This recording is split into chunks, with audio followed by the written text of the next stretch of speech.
Welcome to version 1 of my Peak upgrade video. You want to get the official software to upgrade your Peak from www.getpeak.com or go directly to drop.io/Peak Upgrader. Make sure your battery is completely charged before you start this process. Then you have 3 choices. You're probably going to do a regular install. So all you have to do is click Update My Peak. Now at this point, you're going to want to turn the power off on your Peak. Then you'll be prompted and you'll turn the power back on.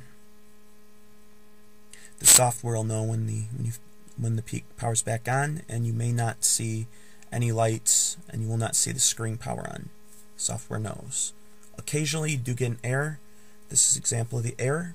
In this case, unplug everything. Take the battery out of the Peak. Put the battery back into the Peak, but do not turn it on. Go ahead and hit OK. And with everything plugged in, try again. Now turn the power back on the Peak. Hold it for 5 seconds. Once again, you will not actually see anything come on, no lights, but the software will know, and after about 5 seconds, the process will start. Option number 2, you may want to install some of the pre-released beta software. In this case, you'll download the software, you'll unzip it somewhere where you can find it, click the firmware only, browse to it, click it, open it up, and then start. Once again, the process is basically the same here. And you'll turn your Peak on when you're prompted to do so.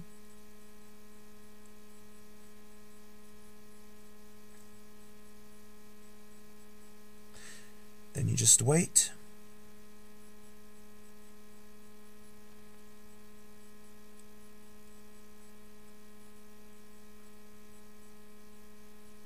Okay, at this point, you'll see that it's clearing the Peak memory. Then it's going to put the firmware into the Peak, and about 10 to 15 minutes after this, you get to this point here, and as soon as it's done putting the firmware in the Peak, what it's going to do is it's going to update some settings, and it's going to write some MIDI files to it. Those are your ringers.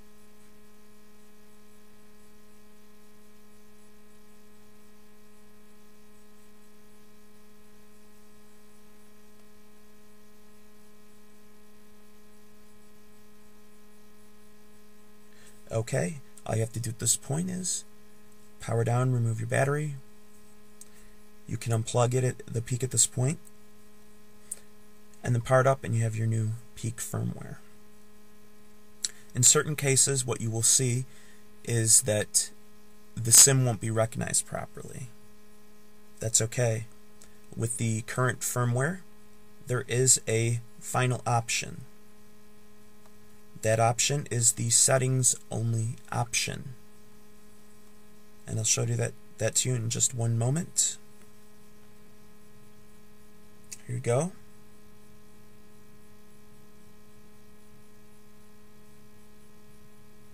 You're going to want to make sure that you have powered your Peak down and turned it back on. And once the Peak is fully powered on, go ahead and click Start here. And it's a relatively quick process because it's only writing a few things. That's it.